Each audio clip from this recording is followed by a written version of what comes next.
Corticosteroid therapy in septic shock is contentious, offering potential benefits like immunomodulation and hypothalamic pituitary adrenal axis support, yet trial results remain inconsistent. This review examines current evidence and proposes future research directions to clarify corticosteroid use in septic shock management.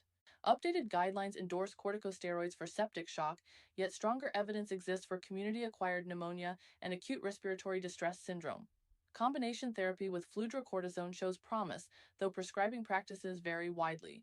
This highlights the need for standardized approaches and further research to optimize treatment efficacy and safety in diverse clinical settings. Corticosteroids offer potential benefits in septic shock by modulating immune response and correcting hypothalamic pituitary adrenal axis dysregulation, potentially shortening shock duration and improving organ function. However, risks include hyperglycemia and neuromuscular weakness. Balancing these benefits and risks is crucial as we explore conflicting evidence from trials on corticosteroid efficacy and safety in septic shock management. Early trials with high-dose corticosteroids showed poor outcomes, prompting a shift to lower doses. Four major randomized controlled trials reveal mixed results on mortality and shock resolution. Adrenocorticotropic hormone stimulation testing is not recommended for patient stratification.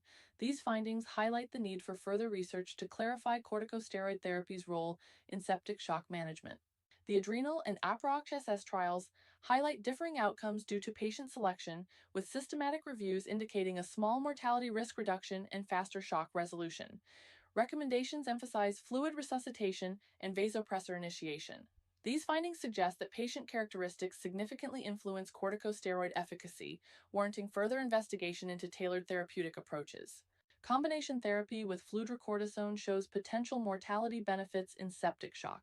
Recent studies indicate more ventilator-free and hospital-free days with this approach.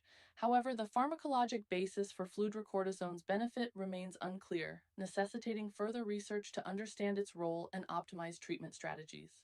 Timing of corticosteroid initiation is pivotal, with early administration linked to improved outcomes.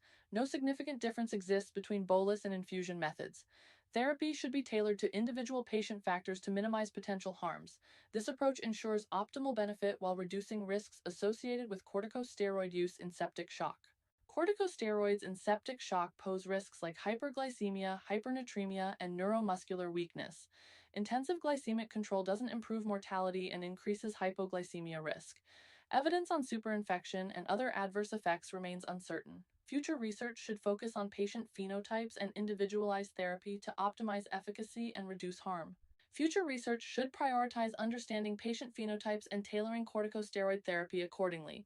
Investigations must explore corticosteroid use in surgical patients and specific subgroups. Precision medicine approaches could enhance efficacy and minimize harm, optimizing treatment outcomes in septic shock. Corticosteroids may reduce shock duration, but their impact on mortality remains uncertain.